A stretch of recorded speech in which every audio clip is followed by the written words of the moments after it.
The human brain, during its life, usually goes through 5 important structural phases.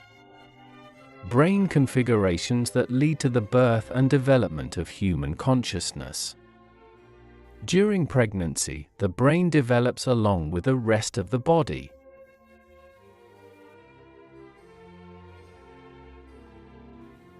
The brain absorbs initial information without specific filters, adapting to the external environment without constraints or prejudices.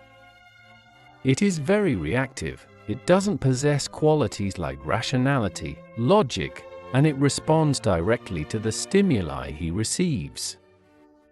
At this stage, the child isn't yet self-aware, doesn't recognize himself in the mirror, and just like a cat, looks at the reflection, thinking he sees another child.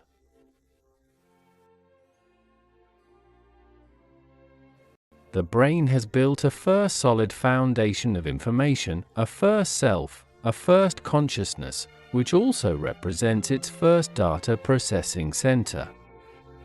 The response to external environmental stimuli is no longer necessarily direct and reactive, but increasingly passes through the filter of this cerebral foundation, which begins to process and influence the final response.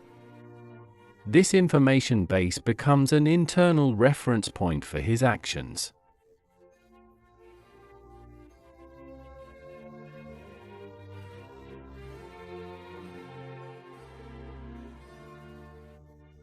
This is absolutely the most delicate phase. An unformed ego is an ego at continuous risk of existence, of destruction, of megalomania, of becoming an extension of another ego, of becoming insane. Parents are the educators and guardians of this ego until it becomes independent.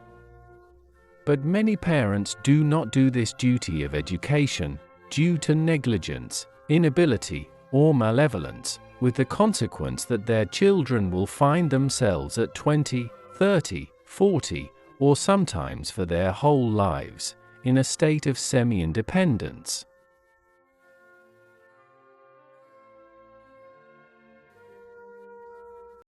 A self that has achieved cerebral independence, difficult to manipulate, present to itself, connected with the outside, observer, aware.